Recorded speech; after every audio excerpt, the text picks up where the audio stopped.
Hello viewers, welcome to techno clouds.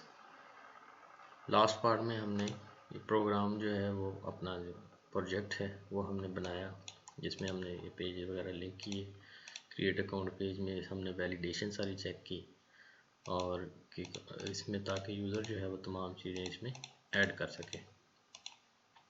आज हम जो है इसमें क्या करेंगे, एक तो ये आईडी जो जनरेट कर रहे हैं, ये रैंडम आईडी जो जनरेट होगा उसको हम देखेंगे कि ये कैसे आपने जनरेट करना है, ठीक है। और हम SQLite के डेटाबेस फाइल बना के उसमें उसमें ये तमाम डेटा इंसर्ट करेंगे। चलें देखते हैं जी।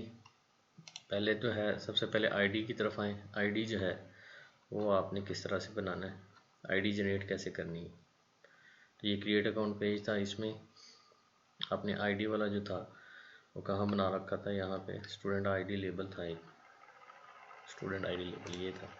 इसमें आपको पता है ये आईडी नंबर रखा और फिर हमने ये आईडी, इसका जो टेक्स्ट जो था लेबल में वो ये हमने ये रखा था, ठीक है। बेसिकली अब हमने इसको चेंज करना है, तो इसके लिए क्या करेंगे, जब भी ये पेज कॉल होगा तो ये आईडी नंबर चेंज होगा। उसके लिए हम एक काम करेंगे कि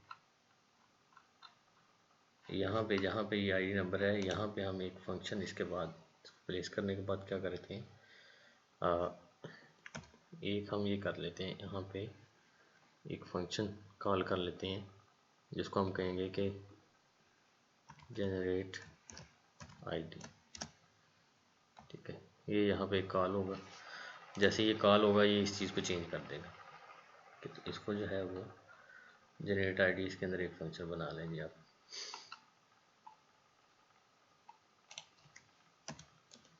यहाँ पे इसके अंदर जनरेट आईडी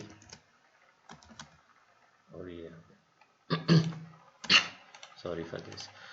अच्छा जी, जनरेट आईडी में आपने क्या करना है, सबसे पहले जो है आपने चूँकि रैंडम नंबर जनरेट करना है तो ऊपर सबसे पहले आप इसको इंपोर्ट रैंडम कर लें, इनको क्लैप्स कर लें ताकि आपको इसके जब आप इसमें गो थ्रू होते हैं तो आपको आसानी रहे। क्योंकि हम इस पेज पे काम कर रहे हैं तो हम इसी को देखेंगे। वेलकम को भी अभी हम इसको ऐसे करते हैं, ठीक है।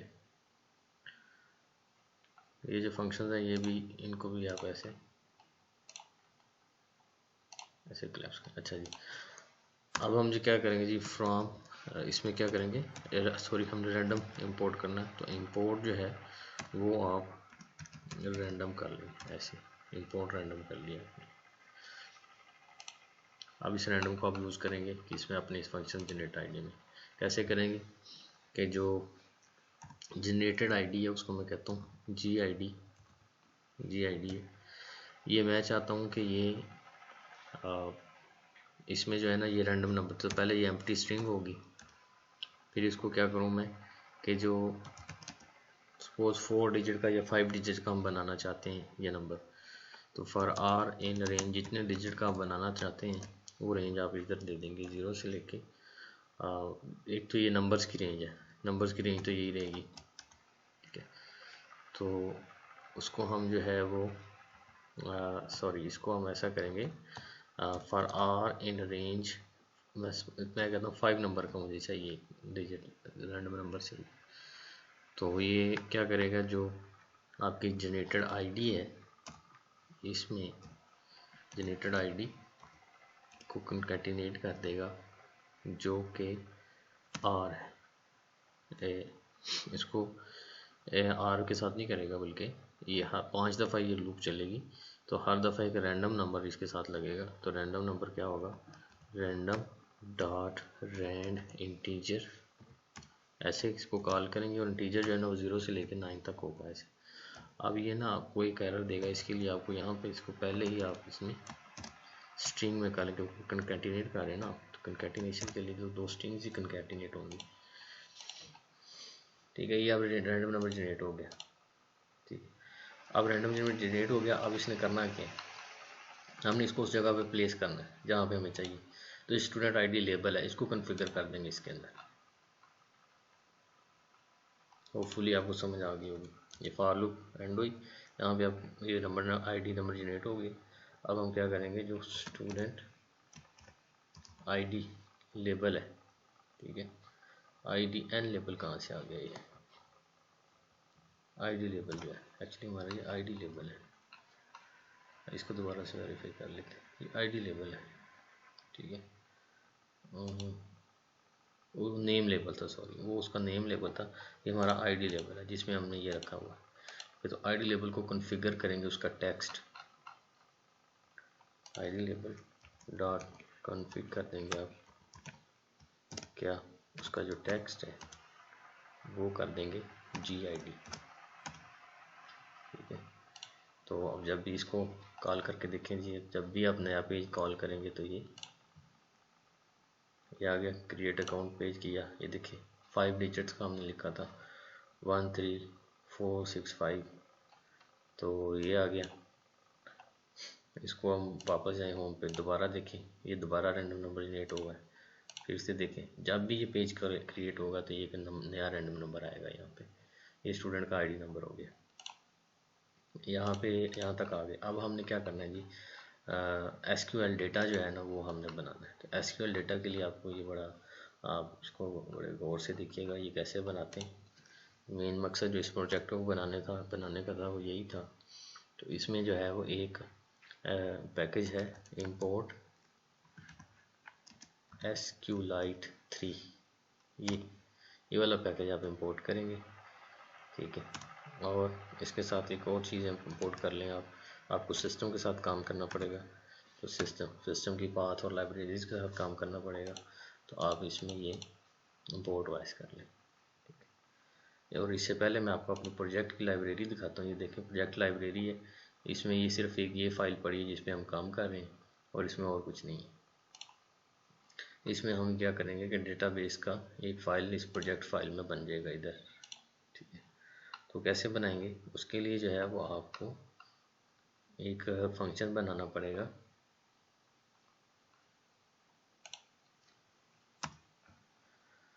फंक्शन कैसे बनाएंगे जी, आप फंक्शन बनाएंगे कि उसको डेटा को बेसिकली आप पहले आप कह लें कि इनिशियलाइज करेंगे आप, ठीक है। तो इसको हम एक ग्लोबल फंक्शन बनाते हैं कि डेटा को इनिशियलाइज करने वाला। तो वो डेटा जैसे ही वो प्रोग्राम हमारा रन हो तो डेटाबेस भी साथ साथ इनिशियलाइज हो जाए, ठीक है। उसके लिए हम कहीं ना कहीं उसको कॉल करेंगे, डिफाइन इनिशियल, इसको करें डेटाबेस को, या इसको डेटाबेस कह लें या डेटा फाइल, जैसे भी आप जो भी आप कहना चाहते हैं, इनिशियलाइज करें। इसके लिए आपको क्या करना है जी, सबसे पहले आपने ये देखना है कि क्या डेटाबेस की फ़ाइल क्रिएटेड हो चुकी है या नहीं। अगर हो चुकी है तो आप उसमें आप टेबल वगैरह क्रिएट करेंगे, और अगर नहीं हो गई तो आप फाइल क्रिएट करेंगे, ये चीज़ है। तो उसको पहले देखते हैं। इफ़ इसमें लगाएंगे, इफ़ OS डॉट जो पाथ है डॉट एग्जिस्ट, तो इसमें अंदर आपने फाइल का नाम देंगे। आप कोई भी जो आप फाइल आप बनाना चाहते हैं, student accounts dot DB, database file हमेशा DB के साथ होती है, डेटाबेस इसको कहते हैं, ठीक है। इसको डबल के साथ कर लें ताकि ये टाइपो आपकी ख़त्म हो जाए, ठीक है। अगर ये एग्जिस्ट करती है, ठीक है, तो क्या करना है, तो फिर हमने ये करना है कि इसमें से डेटा फैच करना सारा। अब डेटा कैसे फैच करने, पहले आपको डेटा बनाना सिखाऊंगा, फिर फैच करना सिखाऊंगा। तो उसके लिए पहले इसको भी फ़िलहाल पास करें और एल्स करें। एल्स में क्या करना है, आपने आउट एग्जिस्ट कर रही है, सपोज ये डेटा फाइल एग्जिस्ट कर रही है, एग्जिस्ट नहीं कर रही है, ठीक है। तो अब हमने डेटा फाइल एक बनानी है। तो उसके लिए आप क्या करेंगे, एक कनेक्शन, बेसिकली इसको समझने के लिए ज़रूरी है कि आप किसी भी फाइल में पहले कनेक्शन इस्टेब्लिश करते हैं, फिर उसके कर्सर के साथ सारा काम, कर्सर को जहाँ पे भी लेके जाएंगे वहाँ पे जाके डेटा इंसर्ट करें, फैच करें, रीड करें, वो सारी चीज़ कर्सर के साथ होगी। पहले उसका कनेक्शन बनाते हैं, ठीक है। तो कनेक्शन जो है वो बनाएंगे। इसके लिए कनेक्शन एक, इसका नाम कोई भी रख सकते हैं, ये बेसिकली कनेक्ट फंक्शन के साथ आपको बनाता है। तो SQLite 3 डॉट कनेक्ट एक इसका फंक्शन होता है, ये आप कनेक्ट करेंगे और इसके अंदर एक फ़ाइल अपनी लिखेंगे, स्टूडेंट अकाउंट्स के नाम से, ठीक है, .db ये आप इस फाइल का नाम देंगे। तो अगर ये एग्जिस्ट करती है फाइल, यहाँ पे ये अगर एग्जिस्ट कर रही है तो हम इसमें कुछ करेंगे, वो हम बताएंगे आपको आगे जा क्या करेंगे। अगर नहीं कर रही तो ये काम करें, क्या करें, एक से कनेक्शन बनाएं। अगर ये फाइल यहाँ पे अवेलेबल नहीं होगी तो क्या करेगा, ये फाइल बना देगा, कनेक्शन नहीं करेगा। और फिर क्या करना है इसने, अब कनेक्शन जब भी बनाते हैं तो इसके साथ दो चीज़ें और आपने ऐड करनी होती हैं जब कनेक्शन को क्लोज करना। तो एक है कि कनेक्शन को डॉट जो भी आपने काम कर लिया उसके साथ अपने इसको कमिटिंग करनी है कि ये कमिट कर दिया आपने ट्रांजैक्शन जो भी थी, उसके बाद कनेक्शन आपने क्लोज कर देना। ये इस तरह से ये तीन चीज़ें आपने जब भी डेटाबेस फाइल के साथ वर्क करना काम आपने, ये तीन चीज़ें आपने इसमें आपको चाहिए होंगी कि आपने पहले कनेक्शन बनाना करना है, फिर आपने उसमें जो भी काम करना है वो आप वो करेंगे। आप इसमें सपोज यहाँ पे कुछ भी मैं लिखता हूँ, डेटाबेस के साथ कोई भी काम करता हूँ, उसके बाद आपने कनेक्शन के साथ बताना है जी आपने ये ट्रांजैक्शन कमिट कर ली, ठीक है जी, अब आपको क्लोज हो जाए। अब इसमें कमिट करने के बाद जो है ना, अब मैंने आपको पहले बताया कि जो कर्सर है, कर्सर को हम कहीं ना कहीं लेके जाते होते हैं, तो कर्सर को कर्सर ही लोग नॉर्मली लिखते हैं। आप कोई भी अच्छी चीज़ लिख सकते हैं, इसके लिए नाम कोई भी अपना लिख सकते हैं, माई कर्सर लिख सकते हैं, स्टूडेंट कर्सर लिख सकते हैं, कुछ भी लिख सकते हैं। तो इसमें क्या करते हैं, कर्सर के लिए जो कनेक्शन आपने इस्टेब्लिश किया हुआ है, कनेक्शन डॉट कर्सर, ये आप कॉल करते हैं, ठीक है। कनेक्शन जिसके साथ इस्टेब्लिश है वो इस फाइल के साथ इस्टेब्लिश है, तो इसमें एक कर्सर जनरेट हो जाएगा, ठीक है। अब आपने इस कर्सर के साथ ही करना है जो भी करना है। तो उसके लिए आप क्या करेंगे कि जो कर्सर है, कर्सर डॉट, इसको कहेंगे भाई एग्जीक्यूट करो, एग्जीक्यूट, ये आ गया। क्या एग्जीक्यूट करना है कि इसके लिए जो है ना, अब यहाँ पे एसक्यूएल की क्वेरीज आप एग्जीक्यूट करेंगे। एसक्यूएल की क्वेरीज एग्जीक्यूट करने के लिए जो है ना, वो सिंटैक्स जो है वो कुछ ऐसे होता है। इसमें आप लिखेंगे कि इसको पहले डबल कोट्स के अंदर जो है वो आप लेके आएंगे, इसके अंदर एसक्यूएल की क्वेरीज होंगी, तो वो इनको रीड करे, प्रोग्राम जो है वो इनको रीड करेगा। जो इसमें क्या करना है आपने, क्रिएट, ये क्वेरी हमेशा जो भी आप एसक्यूएल की क्वेरी होगी वो कैपिटल में लिखेंगे, क्रिएट टेबल। मैं एक टेबल क्रिएट करना चाहता हूँ जिसका नाम होगा STU डेटा, ये टेबल का नाम है स्टूडेंट डेटा, ठीक है। और ये ऐसे ये टेबल क्रिएट होगा। अब टेबल के अंदर आपने उस टेबल के कॉलम्स देने के, उस कॉलम में क्या क्या हो, ठीक है, इसमें ऐसे करेंगे। तो कॉलम में क्या होगा जी, पहले होगा जी, मैं कहता हूँ जी आईडी नंबर हो। अब जो कॉलम होगा उसका साथ आपने उसका वो बताना है कि ये किस टाइप का डेटा होगा। तो ये मैं स्पेस दे के आप इसको ये बताएंगे ये टेक्स्ट टाइप का डेटा होगा, ऐसे। फिर आप बताएं, फिर आपने क्या करना है, STU नेम होगा, स्टूडेंट नेम होगा, या इसको STU रहने दें, नेम लिखें, ऐसे नेम होगा, ये भी टेक्स्ट होगा, ठीक है। फिर आप एक और काम कर रहे थे, उसमें जो डेटा आप ले रहे थे, स्टूडेंट नेम ले रहे थे, और फिर उसके बाद जो है वो आप ले रहे थे स्टूडेंट, इसको आप ऐसा करें, स्टूडेंट आईडी के साथ इसको पासवर्ड भी इधर ही रख दें। तो जो पास है वो ये भी एक टेक्स्ट होगा, ठीक है। नेम ले रहे थे, नेम के साथ आप एक और चीज़ ले रहे थे, इसको ले रहे थे, आप क्या ले रहे थे, मुझे तो भूल ही गया। नेम के साथ आप स्टूडेंट की एज भी ले रहे थे, हम एज ले रहे थे, ये भी टेक्स्ट होगी। और फिर आप क्या ले रहे थे, जेंडर ले रहे थे, ये भी टेक्स्ट होगा, ठीक है। और आप क्या ले रहे थे, जेंडर के पास क्लास ले रहे थे, स्टूडेंट की क्लास कौन सी है, तो ये भी टेक्स्ट होगा। फिर आप क्लास का ईयर ले रहे थे, क्लास ईयर ले रहे थे, ये भी टेक्स्ट होगा, ठीक है। और फिर आप क्या ले रहे थे, एक और चीज़ आप ले रहे थे, क्लास हो गई थी स्टूडेंट, क्लास का टेक्स्ट ईयर ले रहे थे, और आप ले रहे थे क्लास थी, जेंडर भी हो गया, क्लास ईयर भी हो गया, यही चीज़ें थी। हाँ यही आप लेते थे। तो देखें जी यहाँ पे ये एरर क्या आ रहा है, एक्सपेक्टेड वो कहता है यहाँ पे ये आ रहा है। हाँ ये इफ़ है तो इफ़ के नीचे साफ ज़रा इसको ऐसे ही क्लोज करेंगे, ठीक है। हाँ जी, और वार्निंग्स आ रही हैं तो वो वार्निंग ये होगी कि फॉर्मेट इसको फाइल को करें। तो ये एक टेबल जनरेट होगा, डेटाबेस फाइल जनरेट होगी, टेबल होगा। आप देखें इसमें आपने किया क्या है कि आपने कनेक्शन इस्टेब्लिश किया है डेटाबेस फाइल के साथ। अगर ये डेटा फाइल एग्जिस्ट कर रही है तो ठीक है, कनेक्शन इस्टेब्लिश होगा, नहीं कर रही तो इसको क्रिएट करके कनेक्शन इस्टेब्लिश कर लेगा, ठीक है। ये फिर इसमें कर्सर है, हम कर्सर के साथ आप कह रहे हैं कि ये एग्जीक्यूट करो, क्या करो जी, क्रिएट टेबल करो जिसका नाम ये हो, टेबल के अंदर ये कॉलम्स हैं और ये कॉलम्स की डेटा टाइप्स हैं कि इस कॉलम के अंदर क्या क्या डेटा टाइप हो, ये आपने बताना होता है। फिर हमने क्या किया जी, कनेक्शन को कहा जी ठीक है, जो हमने करना था वो हम कर चुके हैं, अब आप क्लोज हो जाए, ठीक है। चलें इसको रन करके देखते हैं, ये देखिए रन होगा। अब ये क्रिएट अकाउंट पेज में हमने बनाया था बेसिकली इसको, सॉरी इसको तो हमने इनिशियलाइज डेटा वाले को जो फंक्शन बनाया था ये तो हमने कॉल ही नहीं किया। चलें आप इसको पहले ना कॉल करने से पहले इसको देख लें कि इसमें आपने क्या क्या दिया था। हाँ ये नेम था, कॉन्टैक्ट था, ये देखें ये चीज़ें रह गई हैं ना। नेम था, एज थी और नेम है, उसके बाद इसको कॉन्टैक्ट लिखें आप, कॉन्टैक्ट था, ये भी टेक्स्ट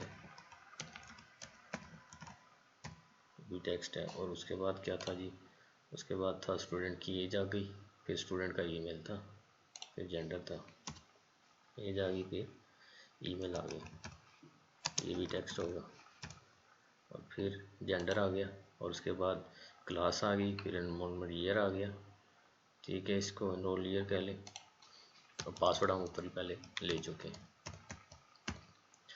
एनरोलमेंट ईयर आ गया, ये चीज़ें थी। इसको क्लोज करें। अब इस फंक्शंस को कहीं कॉल इनिशियलाइज डेटाबेस में कॉल करके देखें, यहाँ पे ही इसको मेन पे कॉल कर लें, इनिशियलाइज डेटाबेस कॉल कर लें। जैसे वेलकम पेज आएगा आपको पता चल जाएगा इनिशियलाइज डेटाबेस भी साथ ही होगी, ठीक है। ये वार्निंग क्यों आ रही है जी, ये वार्निंग है शो इन्फो कर रही है, हमने लास्ट वीडियो में इसको शो किया था कि शो इन्फो भी हम शो कराएंगे, लेकिन अभी हम नहीं करा रहे तो फिलहाल इसको कर दें ऐसे। चलें जब इसको रन करें,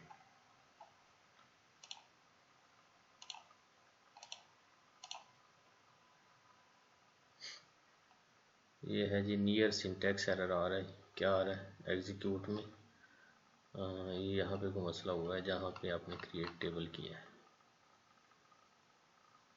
क्या क्रिएट डेटा किया था हमने और इसको लाइन 152 ये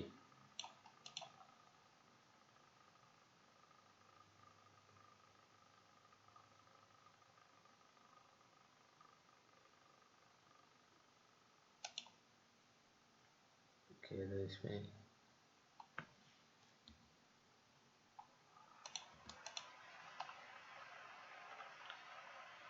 तो इसको रन करें, ये देखिए ये रन हो गया। एक्चुअली वो इसमें डेटा के अंदर भी आपने वो एक कोड डालना था, सिंगल कोड डालना था, या डबल कोड डाले सिंगल, मैं सिंगल कोड यूज़ करता हूँ।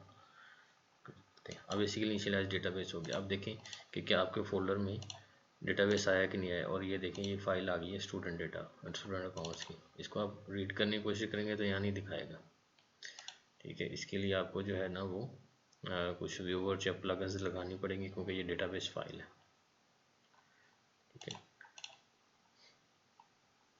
ये आपका डेटाबेस अकाउंट क्रिएट हो गया। तो आज हमने जो है वो डेटाबेस को, कि अगर हम इसको देखने की कोशिश करें तो प्लगइन सपोर्टिंग डार फाइल्स फाउंड है, इंस्टॉल एसक्यूएलआइट ब्राउज़र प्लगइन है और इग्नोर एक्सटेंशन है, तो ये नहीं दिखा रहा, इग्नोर हमने कर दिया है। इसको देखने के लिए ना एक तरीका होता है, वो हम आपको नेक्स्ट वीडियो में दिखाएंगे। तो आज हमने डेटा क्रिएट किया, आज के लिए इतना ही काफ़ी है। कल हम आपको डेटा इंसर्ट करना दिखाएंगे कि किस तरह से डेटा इंसर्ट करते हैं। होपफुली आपको पसंद आई होगी वीडियो, आपने कुछ सीखा होगा। प्लीज़ लाइक कीजिए, सब्सक्राइब कीजिए।